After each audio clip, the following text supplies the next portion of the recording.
जितना भी है ये सारे के सारे आरोप बेबुनियाद लगाए जा रहे हैं पिताजी के ऊपर, क्योंकि इन चीज़ का कोई सबूत नहीं। अगर सबूत है तो वो सामने लेके आए ना कोई। नमस्कार दोस्तों, द फैक्ट टाइम में आपका स्वागत है। हम सर्वे कर रहे हैं, लोगों के बीच में पहुंच रहे हैं और सवाल कर रहे हैं सेंट डॉक्टर गुरमीत राम रहीम सिंह जिंसा व डेरा सच्चा सौदा के बारे में। असली सच्चाई क्या है, ये सीधा हम लोगों के बीच में पहुंचकर आप तक पहुंचा रहे हैं। नमस्कार सर, क्या नाम है आपका? जी, मेरा नाम रविंद्र इंसा है।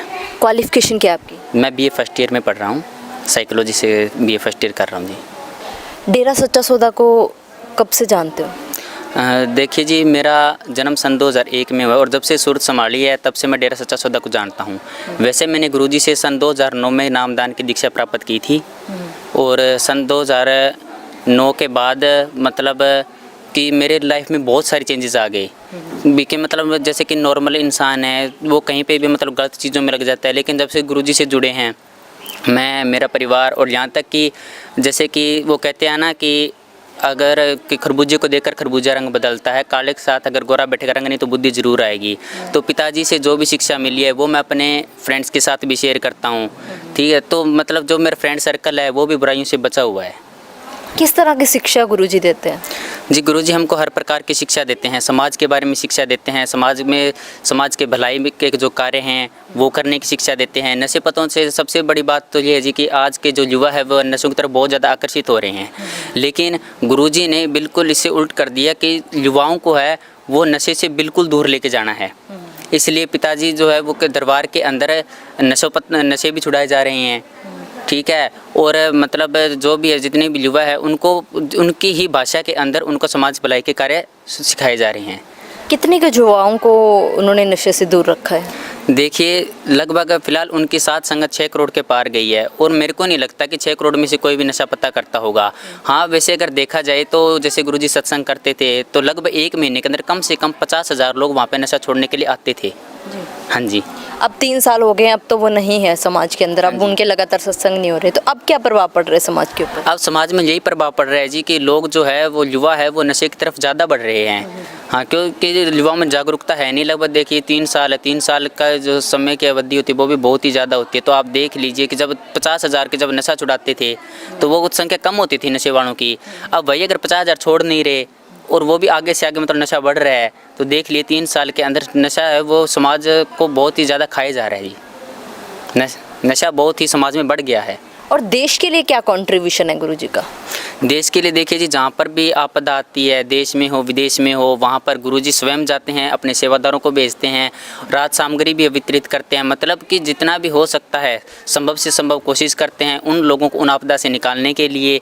लेकिन जैसे कि 3 साल हो गए हैं पिताजी को गए हुए, तो मतलब अगर देश में आपदा आती है तो वहाँ पर भी मतलब साथ संगत पहुँचती ज़रूर है, लेकिन वहाँ पर भी पिताजी का अभाव रहता है क्योंकि वो वहाँ पर समय मौजूद नहीं होते, क्योंकि उनके दिशा निर्देश में काम बहुत ही जल्दी और बहुत ही आसानी से हो जाता था। लेकिन इसमें अभी भी दिक्कत आ रही है। और जैसे कि पहले पिताजी होते थे तब सरकार भी जाने के लिए अनुमति दे देती थी, लेकिन अब इतना जाने की अनुमति नहीं देती है, इसलिए वहाँ पर भी थोड़ी बहुत दिक्कत आ रही है जी। रियलिटी क्या है उनकी? उनका मेन मतलब मोटिवेशन, मेन मोटिव क्या है उनका? उनका मोटिव यही है जी कि समाज को सुधारना है और उन्होंने कहा है कि हम सब एक है, हमारा मालिक एक है। कि पूरे देश विदेश में जहाँ पर भी है जाति धर्म ये इन सब का भेदभाव मिटाकर इंसान को इंसान के रूप में ही उन्होंने स्वीकार करने के लिए कहा है। और सबसे ज़्यादा जो है वो युवा के जितने हो सके उतने ज़्यादा समाज की सेवा की जाए, निस्वार्थ भावना से जितनी हो सके उतनी समाज की सेवा की जाए। क्योंकि आजकल देखा जाए तो जी कोई भी है भाई है वो भाई का ही दुश्मन बना बैठा है, हाथ हाथ को खाया जा रहा है। लेकिन उन्होंने जो भी समाज में जितनी भी शिक्षा दी है वो यही दी है कि मानवता भलाई के कार्य निस्वार्थ भावना से आप करो और जितना भी हो सके उतने समाज की सेवा करो। किस धर्म को मानते हैं वो? देखिए जी, उनका कोई धर्म नहीं है, वो किसी एक धर्म को नहीं मानते। वो कहते हैं सर्वधर्म संगम, कि सभी धर्मों का वो एक ही संगम है, एक ही मालिक है। उसको आप अल्लाह वाहिगुरु गॉड खुदा रब किस मर्जी नाम से मान लो, ठीक है। धर्म ने इंसान को नहीं बनाया, इंसान ने धर्म को बनाया है, ये सभी मानते हैं। तो फिर क्या है, भगवान ने तो नहीं बनाया, भगवान तो सबका एक है। उसने ये तो नहीं कहा ना कि उसने जैसे इंसानों को बनाया कि हाँ भाई तू हिंदू धर्म का, तू मुस्लिम का है, उसने ऐसा तो कुछ नहीं कहा। तो बस इसी बात की जागरूकता पिताजी लेके आ रहे हैं समाज में। क्या ज़रूरत है गुरुजी की सोसाइटी के अंदर? हाँ जी, बिल्कुल ज़रूरत है, क्योंकि गुरुजी के होने मतलब 3 साल हो गए पिताजी यहाँ पे नहीं है, तो भी देखिए अगर देश में अगर आपदा आती है तब भी वहाँ पर मतलब जाने मुश्किल होती है। हाँ, वो समाज में है, वो अगर फ़िलहाल अगर बाहर होते, 3 साल हो गए अंदर, अगर मतलब वो बाहर होते तो कितना समाज में नशा छूटता, कितने मानवता भलाई के कार्य को और बढ़ावा मिलता। और निस्वार्थ भावना से जैसे लोग अभी भी सेवा कर रहे हैं, तो जितनी ज़्यादा मतलब संख्या में अगर इन बंदे जुड़ेंगे तो उतनी समाज का ज़्यादा भला हो जाएगा जी। एक तरफ उनकी मांग है समाज के अंदर, उनके कार्य हैं, दूसरी तरफ उनके ऊपर बहुत आरोप भी लगाए जा रहे हैं, उसके बारे में क्या कहोगे फिर? देखिए जी, आरोप तो कोई भी किसी पर भी लगा सकता है, लेकिन वह आरोप नहीं कहा जा सकता जिसका कोई सबूत ना हो। अगर मान के चलिए उनको कह रहे कि गुमनाम चिट्ठी के आधार पर उनको सज़ा सुना दी, कोई बात नहीं, वो चलो भी है तो गुमनाम चिट्ठी, को सामने तो आके तो ये नहीं कहा ना कि हमारे साथ ये कुछ हुआ है, तो गुमनाम चिट्ठी के आधार पर, साजिशों के आधार पर जैसे मर्जी मान लो, तो उनको अगर फंसाया, उनको देख लिए फंसाया गया है, जितना भी है ये सारे के सारे आरोप बेबुनियाद लगाए जा रहे हैं पिताजी के ऊपर, क्योंकि इन चीज़ का कोई सबूत नहीं। अगर सबूत है तो वो सामने लेके आए ना, कोई सबूत भी तो होना चाहिए। फिर आश्रम की सच्चाई क्या है, वहाँ जाने वाली लड़कियों की सच्चाई क्या है? देखिए, मेरी खुद की सिस्टर भी वहीं पे पढ़ रही है, और भी बहुत से लोग हैं जो कि वहाँ पे पढ़ रहे हैं, लेकिन वहाँ पर ऐसी कोई बात नहीं है जैसा कि ये समाज के अंदर दिखा रहे हैं, न्यूज़ चैनल वाले दिखा रहे हैं कि ये देखो ये बाबा राम रहीम की गुफा है। क्या है वो? मैं खुद अपने दोस्तों को, वो जब कह रहे थे ना कि वो देख वो तेरे बाबा राम रहीम की वो गुफा दिखा रहे हैं, मैं खुद उनको लेके गया। वो वहाँ पे है ना 7 अजूबा बनाए हुए हैं, तो जो मतलब देश विदेश के या फिर यहाँ के जो वहाँ पे मतलब घूमने जाते हैं, रिसोर्ट बनाए हुए हैं, तो वो थी, वो मैंने जान के उनको सच्चाई दिखाई है। अगर कोई चाहता है ना कि हमको भाई सच्चाई दिखा, तो मैं उनको साथ में लेके जा सकता हूँ। ये जो मीडिया वाले दिखा रहे हैं ना कि ये देखो इनकी गुफा, मैं उनको दिखा सकता हूँ ये चीज़ क्या है। वो सिर्फ एक रास्ता बनाया हुआ है वहाँ से जाने के लिए, वो भी वहाँ पे रिसोर्ट के अंदर जाने के लिए। तो फिर गुरुजी के बारे में इस तरीके से क्यों बदनाम किया जा रहा है उनको? देखिए जी, जब कोई बंदा कामयाब होता है ना, और उसकी कामयाबी रोकने के लिए मतलब अगर बहुत ज़्यादा अगर कोई ज़्यादा कामयाब हो जाता है, अपने पीछे मतलब समाज को लगा लेता है, उनको मानवता भलाई के कार्य में जो जोड़ देता है, तो फिर है ना जी उनको हराने के लिए कोशिश नहीं साजिश की जाती है, ये आपको भी पता है। और वही सब कुछ हो रहा है, कोशिशें नहीं हो रही, साजिशें ही हो रही है जी। गुरुजी के ऊपर ही क्यों? गुरुजी के ऊपर, क्योंकि जी गुरुजी ने बहुत ही ज़्यादा संख्या में लोगों का नशा छुड़ाया। आपने पीछे देखा होगा, लॉकडाउन के अंदर सिर्फ 1 महीने शराब बंद रही थी, सिर्फ 1 महीने, और उसमें वो क्या बता रहे थे कि 9,000 करोड़ का घाटा हुआ सिर्फ शराब के कारण है। अब देख लो, अब कौन चाहता है कि हमारा घाटा हो, हमारी सरकार का घाटा हो? जब 1 महीने में 9,000 करोड़ की जब शराब का घाटा हो गया, तो जब 6 करोड़ लोगों का उन्होंने शराब छुड़ा दी, तो देख लो किसको कितना घाटा होगा। तो सबसे पहले जब आप कोई काम करते हैं, अपने सामने कोई रुकावटें आती हैं, तो आप क्या सोचते हैं कि सबसे पहले इस रुकावट को हटाओ फिर काम करेंगे। वही हो रहा है जी। बाकी समझदार को इशारा ही काफ़ी है कि अब फ़िलहाल जो बड़े ड्रग माफिया है वो क्या चाहते हैं कि जितना हो सके रास्ते में जितनी भी रुकावटें आ रही हैं उन सबको साफ़ करो, और अपना जो ड्रग्स का धंधा है, सेक्स रैकेट का धंधा है, या फिर जो भी धंधा है उसको बढ़ावा दो।